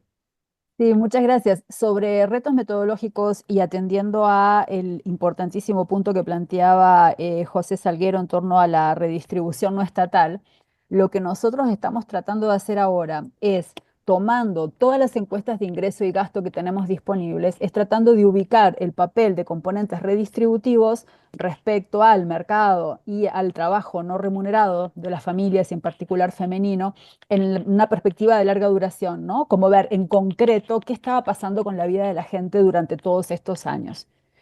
Obviamente que las encuestas siguen siendo un instrumento, digamos, con ciertas limitaciones, pero eso sí nos permite valorar otros mecanismos de redistribución no estatal. Pensando en escenarios donde los países centroamericanos, estos que estamos examinando, pudieran construir redistribución más robusta, indudablemente implicaría que la redistribución estatal y no estatal se encuentren de distinta manera. Y no solo por la vía de la responsabilidad social empresarial, de la cual soy un poco escéptica o bastante, sino, por ejemplo, de las prácticas ancestrales. Cuando el gobierno de Arévalo se encuentra con las autoridades ancestrales en Guatemala para hacer el Pacto por la Salud, por ejemplo, en enero del año pasado, lo que está reconociendo es que ahí hay una necesidad no de que el Estado incorpore las prácticas indígenas de manera subordinada, explotadora, como lo ha venido haciendo, porque ahí hay mucho que decir, pero lo cierto es que sin las parteras y comadronas indígenas, la mortalidad infantil en Guatemala sería mucho más alta de la que es, y eso hay documentación sobre eso. Pero la pregunta es, ¿qué posibilidad hay de que el Estado oficial se encuentre con el Estado ancestral en materia de salud desde otro lugar que redefina al Estado oficial? Ahí hay todo un camino de investigación que me parece que Redica necesita promover y acercarse, porque además hay literaturas para países, por ejemplo, del área MENA, ahora que estamos frente al genocidio en Gaza, por ejemplo, de cómo puede ser un Estado en Medio Oriente, un Estado distinto que no reproduzca prácticas coloniales. Esa literatura es una literatura que la literatura en política social incorpora muy poco, y yo creo que en este momento estamos confrontadas y confrontados a mirarla con más cuidado si pensamos que para Centroamérica el punto no es volver a la política social que había antes del giro autoritario, sino que es fundar cosas nuevas, cosas mejores, y que hay en la propia región muchas prácticas que tenemos que tener lentes para mirar porque existen, pero no las incorporamos porque no tenemos esos lentes. Entonces, bueno, se me hizo más largo de lo que pensaba, perdón Alex, pero para decir que por ahí vamos en tratar de darle un lugar al componente redistributivo no estatal. Bueno, es Juan Alberto y Sabori, seguimos con una segunda ronda. Adelante, Juan Alberto. Sí, gracias, tendría tres comentarios. Primero, y ya lo levantaba Claudia, creo que es, pero quiero destacarlo, el tema de los tiempos, ¿verdad? Yo creo que esto plantea un desafío realmente difícil, ¿no? Que es pasar de etapas, del análisis de etapas al análisis de procesos, más bien, ¿verdad? Por eso yo decía la segunda derivada, ¿no? Es la aceleración más que simplemente comparar dos momentos, ¿verdad? Es el deterioro. Por cierto, también hay que ver, y yo sé que no tenían elementos para hacerlo, pero ver qué pasa cuando hay una mejora, ¿verdad? Ustedes están concentrando el análisis en el deterioro de la democracia, pero todo el régimen democrático. Creo que el gobierno de Bernardo Arévalo da la posibilidad de evaluar lo que podría pasar con una cierta mejora, sin que quiera yo plantear que ahí tenemos un régimen plenamente democrático. Segundo comentario, no podemos restringirnos al gasto social. El gasto social es un indicador muy parcial. Al analizar el caso de Nicaragua, no podemos sacar conclusiones con base en que si aumenta o no el gasto social. Hay que ver la composición de ese gasto, cómo se distribuye en particular. Y creo que ahí tenemos otro elemento que es el de las transferencias condicionadas o no condicionadas, donde la evidencia parece plantear que no, eso sí se suspendió, ¿verdad? Entonces yo sí insistiría en que no tenemos evidencia de que hay una mejora de la política social o como quiera llamarse en el caso de Nicaragua, ¿verdad? Necesitamos evidencia en todo caso para poder tener una conclusión más categórica y no podemos basarla en el caso, en la evolución del gasto social. Y tercero, sobre el tema de la capacidad del Estado, yo creo que ahí hay factores estructurales fundamentales. La carga tributaria es el reflejo de esos factores, me parece, es el mejor indicador, pero también hay otras dimensiones, ¿verdad? Y me gustó que Salvador levantara el tema de la voluntad política. Yo creo que el caso de las transferencias condicionadas en Guatemala refleja esa voluntad política que a pesar de contar con serias restricciones estructurales, se logra impulsar un programa de transferencias que al final tiene una cobertura considerable, mucho mayor que la de otros países centroamericanos, ¿verdad? Entonces, ese tema de capacidad del Estado creo que hay que afinarlo también. Gracias. Gracias. Salvador. Sí, yo me he quedado un poco, digamos, en la importancia del debate de régimen político, ¿no? Y, y en ese sentido me gustaría digamos, saber, no lo sabemos, pero reflexionar sobre si el caso salvadoreño estamos efectivamente hacia un nuevo régimen diferente del que ha existido, en el caso nicaragüense también, y deberíamos, digamos, y el caso guatemalteco, ¿no? Tiene algunos claros, hasta ahora casi todos eran oscuros, ¿no? Pero hay claros, ¿no? Y no sé hasta qué punto también en ese paquete, ¿no? De reflexión estaría el caso hondureño, ¿no? Pero am, los politólogos estamos trabajando como gran tema de agenda de la última década la cuestión de la desdemocratización, ¿no? De la erosión democrática, ¿no? Y en los temas de erosión democrática ah, descubrimos que hay muchas maneras de llegar al infierno, ¿sí? Múltiples. No pueden ser de forma lenta, como el caso nicaragüense, de forma súbita y rápida, como el caso de Bukele, pueden ser probablemente por incapacidad infraestructural del Estado, que podría ser el caso hondureño, digamos, hay diversas maneras, ¿no?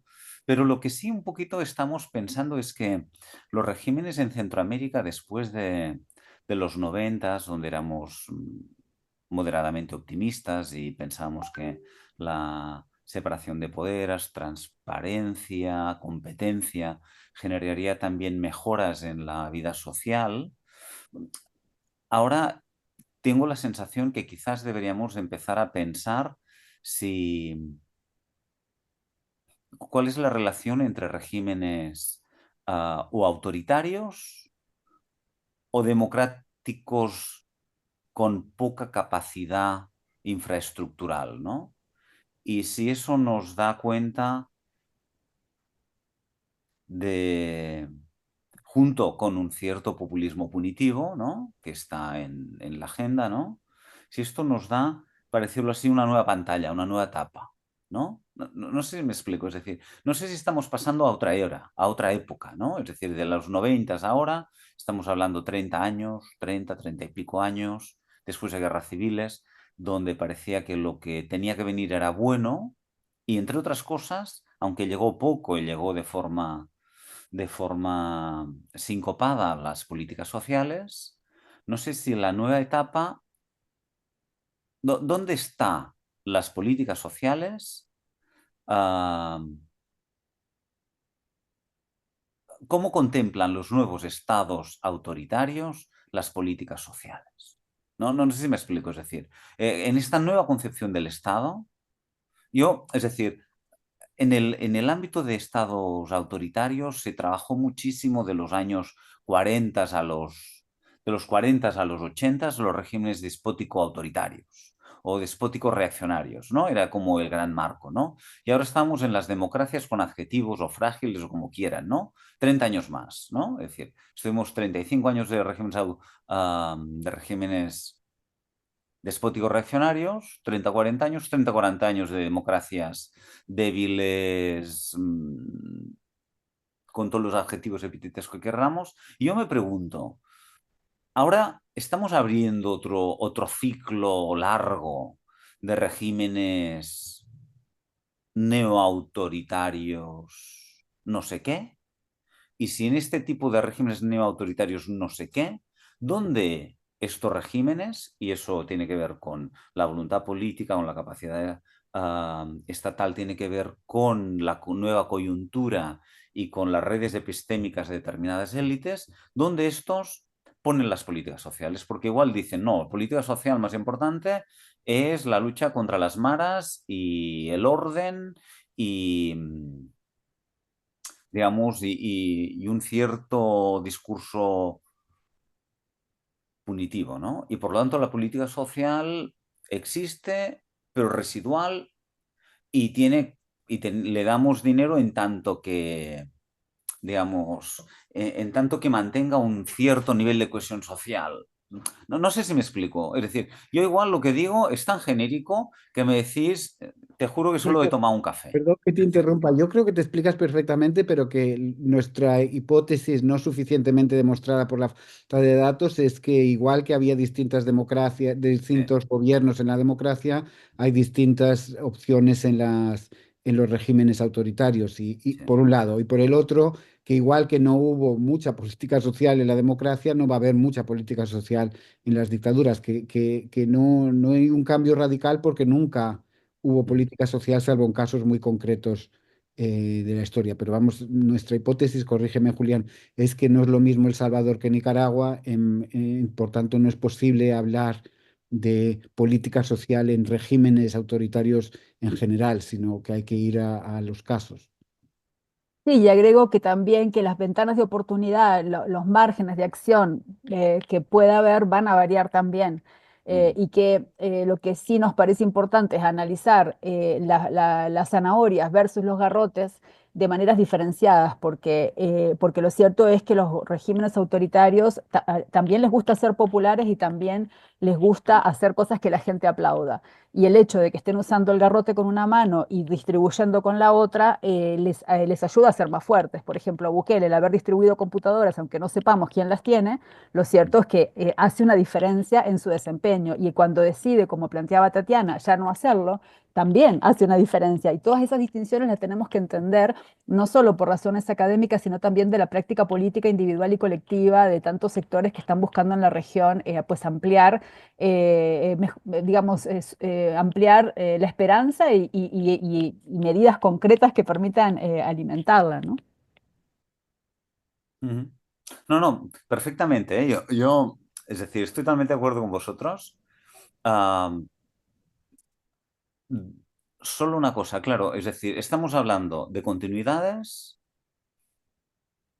en periodos largos de cambio, ¿no? Es decir, la gran continuidad es la residualidad de las políticas sociales, ¿no?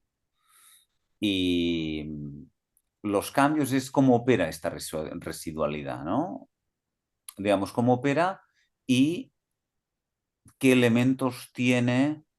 Yo estoy totalmente de acuerdo con Juliana, es decir, que los regímenes autoritarios de alguna otra forma no solo buscan adhesión a través de la fuerza, ¿no? También a través de otro tipo de legitimidades, y en estas está la cooptación, el gasto y el tener un colchón social que les permita un cierto apoyo, ¿no? No, no, totalmente de acuerdo, ¿no? Simplemente es una reflexión de, de ver por dónde, ¿no? De encajar Ok. un poco el debate Mm. más de ciencias sociales politológico con el de gasto, con el de políticas sociales. Sí, sí. Bueno, Gracias. no, le agradezco mucho. Vamos a pasar a una segunda ronda. Quizás para meter un par de elementos, me gustaría intervenir desde poniendo dos o tres temas que ya salieron, pero me gustaría especificarlos del caso de El Salvador. El primero es en la política social. El gobierno de Saca fue el primer gobierno de Arena que puso la política social, por lo menos en el programa de gobierno, como que era la prioridad del gobierno de un gobierno de Arena, ¿no? Obviamente con sus restricciones, pero es un gobierno de derecha ante la competencia que sabía que iba a perder las elecciones posiblemente, ante la competencia de una izquierda muy fuerte, que en la campaña aún con las contradicciones internas que generó entre las élites, etcétera, de la misma derecha, Saca plantea que lo social es lo fundamental, va a ser lo fundamental en su gobierno, ante el temor de que pueda llegar a la izquierda. Yo creo que eso es absolutamente fundamental. El problema es que lo planteó desde un punto de vista de la focalización, y esto tiene que ver con el tema de la universalidad. Eso juega un rol fundamental. ¿Qué pasa entonces cuando llega el primer gobierno de izquierda? Nosotros planteamos, pero no como discurso, sino como eje central de la política, del plan de gobierno, la política social, ¿no? Y ahí, y se lo dijimos a todo el mundo y tratamos de hacerlo. Pero ahí surgieron tres problemas, y esto quiero que no ha salido, que a veces son las contradicciones y las visiones dentro de las mismas izquierdas que impiden avanzar en política social y que a veces retroceden en política social. El primer tema es, eh, uno de los principales opositores a la política social del gobierno de Funes los primeros 2 años fue el sector radical del FMLN. Y desde la Asamblea Legislativa desde las calles, desde la gestión pública, eh, eh, obstaculizaron porque no compartían esa política social que la calificaban como neoliberal. Y eso nos puso serios problemas los primeros 2 años, ¿no? O sea, no fue ni la derecha ni la izquierda ni un problema de capacidades, fue un problema de ideología, de radicalidad ideológica lo que impidió y se perdió una gran oportunidad. Yo creo que eso es importante plantearlo. Vinculado con eso estaba, ahí sí, una capacidad institucional tan baja del Ministerio de Salud, pero tan baja de que teníamos los recursos pero no había capacidad de implementación. Y si a eso le sumamos de que había una división de perspectiva por donde tenía que ir la política de salud. Para unos la política de salud tenía que centrarse en las zonas rurales y para otros la política social, y se hizo en la práctica, pero eso tuvo el costo que en las zonas urbanas se descuidó toda la política social, que es donde estaba la mayoría de la población. Para que ustedes vean estas contradicciones, entonces, a la hora de evaluar política social en regímenes democráticos y en izquierdas, hay que ver adentro de las izquierdas mismas cómo se manejan estos temas. Yo creo que esto es fundamental. Y para terminar, la principal confrontación con la derecha alrededor de la política social, además de los recursos, en realidad no fue si se hacía política o si se gastaba más o no, fue alrededor del concepto de la universalidad. O sea, desde el Congreso y la derecha y recurriendo a los organismos internacionales, se opuso hasta el último momento a que a la dimensión universal de la política social. Por eso fue que la política social, de hecho, se aprueba hasta casi saliendo del gobierno y se aprueba por consenso. Pero la lucha fue una lucha ideológica alrededor del concepto de universalidad. Y yo creo que esto es absolutamente fundamental, ya salió. Sí, porque un gobierno de izquierda o derecha, autoritario, democrático, puede hacer política social focalizada o tiene una dimensión universal y eso cambia las reglas del juego a la hora de funcionar. Lo dejo ahí porque yo creo que es importante esto. Vemos si hay más Sí, tenemos gente. una pregunta en el chat. Perdón, en el chat. Vemos. Si la lees, Diana, por favor. Sí, claro. Es de Karina Gregory. eh, bueno, nos dice que solo quisiera dejar anotado el impacto que hay que considerar de regímenes autoritarios encaminados a totalitarios como el salvadoreño, en la despolitización como parte de sus políticas que impactan el papel y la participación de la ciudadanía, que limita la incidencia en políticas públicas o el cambio político para la redemocratización. Interesa solo su papel como votantes. Entonces nos pregunta, ¿cómo enfocar en esa continuidad autoritaria los elementos necesarios para revertir la despolitización y desdemocratización con instituciones cooptadas? Gracias. ¿Alguien más que quiera participar? Creo que hay otro. Ahí está Jaime. iPod de Jaime dice, no vemos. Adelante. Si te podrías poner. Ay, Sí, Jaime, adelante. Adelante, Jaime. sí. Gracias por las presentaciones y los comentarios. Brevemente, yo creo que, aunque repita, vale la pena hacerlo. No necesariamente el análisis de política social tiene que verse a nivel de lo que llamaron, Juliana llamaba como en la presentación como inversión social o gasto social, lo que sea. Y para mi gusto, y uno lo ve en términos de la gráfica, creo que Tatiana lo comentó muy bien, en el sentido siguiente, siempre en la parte de salud, que fue fundamental en el análisis que presentaron, si no hacemos una depuración del periodo del COVID, los datos no son correctos, ¿verdad? No son adecuados. Para mi gusto, esto tendría que hacerse sobre la base más de las políticas que de la inversión, porque nos crea una percepción que no es la correcta, ¿verdad? Entonces, por supuesto que la inversión en salud en El Salvador ha aumentado tanto en el marco de construir hospitales, y entonces te genera una estadística o una gráfica que no es buena, no es correcta. Lastimosamente no tuvieron los datos y creo que todo el mundo tiene el mismo problema en el caso salvadoreño en términos ¿cómo se llama? Del acceso a la información para poder tener una visión más clara en el 23, que creo que es una mejor comparación sobre qué es lo que está pasando en términos sociales. No sé, yo acompañé y qué bueno que expuso Alex. No estoy seguro todavía si hubo realmente una oposición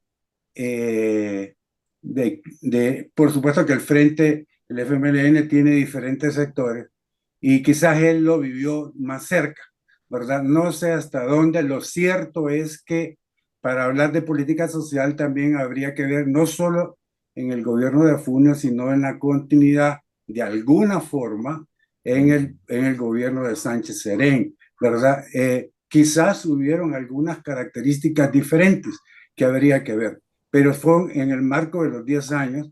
Y creo que lo más importante, sí es cierto, la universalidad era importante, pero que creo que nos metimos mucho a trabajar en que fuera permanente. Y sobre esa base lo que queríamos al final, y como dice Ale, fue la aprobación de las leyes para que no se cambiara según el régimen que pasara. Pero al final eso con Bukele le valió y eso no funciona ahorita. Nada más esos comentarios. Muchas gracias, como siempre, a la Red ICA porque es súper interesante todo lo que se discute acá. Muchas gracias, Alex. Yo sí, iPad de Jaime, pero soy Jaime. Sí, sí, Jaime, ahora que te vimos la cara, sí ya sabemos que sos Jaime. Adelante. ¿Alguien más que quiera? Solo quiero ver si hay alguien más que no ha tomado la palabra para, si no volvemos, porque además ya tenemos 14 minutos, así que si no hay más, yo le regresaría la palabra para que cierre a Juliana y a Diego y a Juan Alberto que está levantando la mano. Para no tomar la palabra nuevamente, yo solo quiero decirles a todos de que justamente sabiendo las dificultades de información, las dificultades políticas, de la novedad de los temas, etcétera, en todos los papers, y este de paper de Juliana y de Diego no es la excepción, les hemos pedido a los autores que al final del paper planteen como parte de sugerencias, recomendaciones, una especie de agenda de investigación en los temas. Porque yo creo que estos papers son papers iniciales, son temas que hay que seguir trabajando.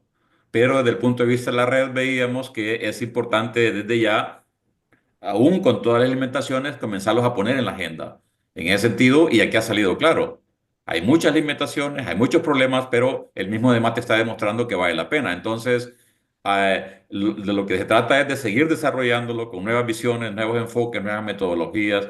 Y de hecho, en la última parte del paper, como lo verán en los próximos días, hay una parte de agenda de investigación sobre este tema. Juan Alberto. Sí, solo un comentario muy breve sobre el tema de capacidad del Estado, porque me llamó la atención tu comentario de Alex, sobre la política de salud y cómo tuvo que sacrificarse en parte, entiendo, el área, la cobertura urbana versus la rural. Y creo que eso sí conduce también en el caso de Guatemala el programa de transferencias condicionadas, se reajustó la institucionalidad, sí se impulsó ese programa, pero sí tuvo cierto costo en relación a otras instituciones, ¿verdad? Entonces, al final de cuentas, uno puede concebir cierto reajuste del Estado. Yo creo que sí el Estado, una parte se puede ajustar para responder a cierta voluntad política, pero si el Estado en su conjunto, pero siempre hay problemas más amplios de estructura estatal, ¿verdad? Que sí ponen límites. Entonces, que a la hora de hacer el análisis, creo que ir haciendo ese análisis más fino también, tomando en cuenta los márgenes que existen y los márgenes que no existen, ¿verdad? Que están condicionados a su vez por el régimen político, pero no voy a entrar a eso. Gracias. Bueno, les dejo la palabra a Juliana, a Diego y a Salvador para que cierren. Ya tenemos, faltan 12 minutos y estamos súper bien. Gracias. Eh, bueno, me parece que todos los comentarios relacionados con indicadores son muy pertinentes.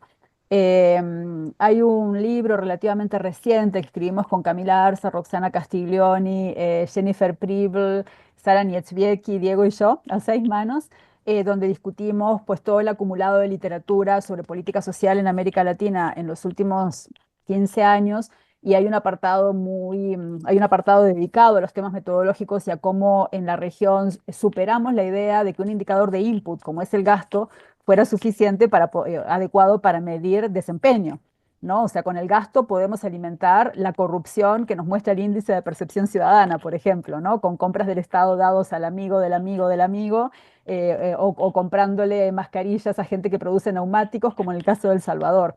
Entonces, claramente el indicador de gasto tiene muchísimas limitaciones que allí discutimos. Para medir desempeño en general, lo mejor es poder tomar algunas aproximaciones a cobertura, o sea, quién accede a qué, con lo cual me lleva a suficiencia y a cómo se distribuye, es decir, equidad. En el trabajo previo de Diego y mío tratamos siempre de mantener una mirada de ese triángulo, ¿no? Cobertura, suficiencias y equidad, y luego ver cómo se llega ahí, cuáles son las arquitecturas, o sea, los elementos del Estado que permiten hacer las cosas mejor o peor en estas tres dimensiones. Ahora estamos operando como en plan emergencia. ¿Qué podemos decir con los datos que tenemos, que son muy pocos en escenarios donde además se intenciona que no se pueda decir mucho, ¿verdad? Entonces, eso complejiza la cosa. Eso no justifica los errores que podemos tener de medición y también de interpretación, por supuesto, ¿no? Pero sí que limita bastante la cancha. Y por eso la necesidad de pensar en otros indicadores, incluyendo trabajo etnográfico, trabajo cualitativo. Eso nos enfrenta a los riesgos que, como Josué Savillón, que está por aquí, estudiante doctoral, ha vivido. El trabajo etnográfico cualitativo nos enfrenta a los grados de represión tan importantes que hay en este momento para hacer trabajo de campo. Y bueno, abre otro tema. Sobre este tema de cómo hacer investigación en escenarios autoritarios, creo que la red tiene que profundizar. Hay toda una literatura para países que nos llevan varios años adelante, que podríamos aprovechar, porque no estamos empezando de cero en las estrategias de resistencia que se hacen desde la investigación académica, desde la investigación aplicada, para poder seguir diciendo cosas que sean, por un lado, válidas y por otro lado, protejan la integridad física, emocional, etcétera, de las personas participantes, tanto investigadoras como personas investigadas. Y por último, quería decir que el otro elemento importante en la investigación, y me gusta mucho lo que plantea Juan Alberto sobre, digamos, la tensión entre método comparado y análisis de caso, de trayectoria, ¿no? Más denso, que es porque la trayectoria es muy importante acá. O sea, no es tanto el punto de llegada, cuando tenemos puntos de partida de altísima exclusión, depredación, etcétera, sino si vamos de menos a más o de más a menos, o si vamos de menos a más, de más a menos, todo al mismo tiempo, ¿no? Como que el gran reto me parece es reconstruir trayectorias de cambio. Perdón, y por último, Diego, para lo que eh, planteaba Karina, sobre el tema de la despolitización, estábamos tratando, Diego y yo, de hacer un cuadro que compare lo que la literatura dice sobre la relación entre Estado y sociedad, población beneficiaria, en términos de responder a demandas o más bien de despolitizar y cooptar las demandas.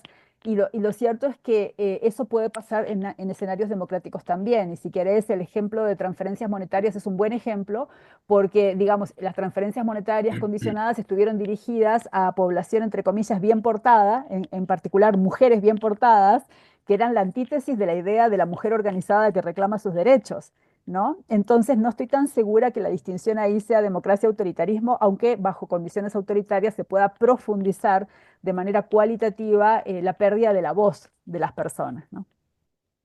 Yo solo dos elementos. Uno, en términos de nuestro trabajo y coincidiendo con lo que decía Juliana y con lo que decía Juan Alberto, para mí, en el mundo ideal lo que encontraríamos es, y miro también a Salvador, es más datos sobre el caso nicaragüense desde el 2012. Creo que en términos de el argumento que queremos transmitir y de la hipótesis sobre la igualdad relativa entre democracia y dictadura, el entender qué ha pasado desde el 2012 en políticas claves como la de salud en Nicaragua sería ideal.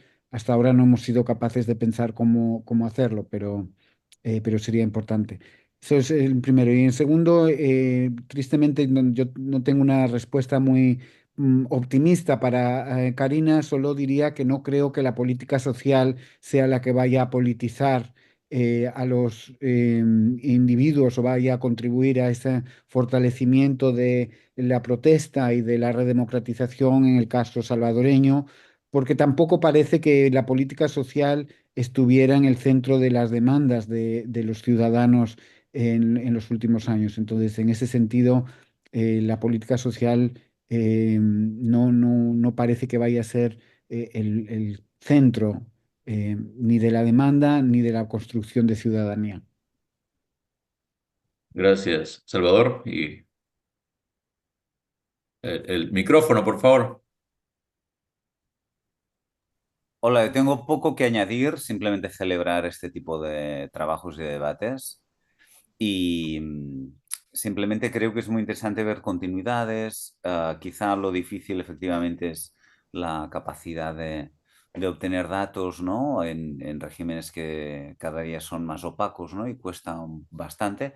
Pero sí, yo creo que el tema de continuidades y el tema sobre todo de si los regímenes autoritarios o los regímenes en esta nueva época, ¿qué rol le dan a las políticas sociales, ¿no? ¿Qué rol le dan? ¿Qué importancia le dan? Y yo creo que evidentemente salud, educación y el tema de transferencias condicionadas o directamente políticas sociales de apoyo a canasta básica, ¿no? ¿Cómo se articulan, ¿no? Porque, claro, el tema de el tema de mantener cohesión social y de mantener paz social tiene que ver con ausencia de violencia, pero también y seguridad, ¿no? Humana, pero también tiene que ver con la posibilidad de, de satisfacer necesidades sociales básicas en un entorno donde parece que las cuestiones migratorias van a ser progresivamente más vigiladas, ¿no? Es decir, imaginemos, ¿no? Que la gran, digamos, hasta ahora, una gran parte de las opciones de las poblaciones de esta región es la salida, ¿no? Y al final, digamos, si esto no ocurre, porque imaginen, la política de Trump es muy punitiva y es muy fuerte respecto a México, ¿no? No solo en frontera norte, sino también en frontera sur, probablemente si no hay la vía de escape, ah, qué ocurre con estos regímenes, ¿no? No sé, estoy haciendo política ficción, pero yo tengo la sensación que esta variable de la incapacidad, ¿no? migratoria también va a generar presión interna y bajo esta presión interna, sean democráticos o sean autoritarios los regímenes, necesitarán tener un mínimo de paz social, ¿no? Y quizá ahí juega un rol, ¿no? No sé, digamos, estoy hablando de unas ideas que se me ocurren, no las tengo sistematizadas, pero tienen que ver un poquito con nueva época. Sin más, agradeceros muchísimo el trabajo que es sugerente y que, bueno, va bien para la sinapsis. Gracias. Gracias. Juan Alberto, No, cerrás, ya tenemos. solamente Sí. agradezco poder haber estado en este debate muy interesante. Felicitaciones. Y me agrada mucho que haya tanta participación también. Gracias. Bueno, muchas gracias a todos y todas. De aquí hasta junio vamos a tener un webinario mensual, la mayoría de ellos basados en trabajos como el que se ha presentado ahora, así que por favor ahí le estaremos mandando las invitaciones y en cuanto estén ya publicados, que será pronto, los primeros 2 o 3 que ya están en marcha, se los haremos llegar. Así que muchas gracias a todos y todas y les agradecemos muchísimo su participación. Hasta luego, cuídense.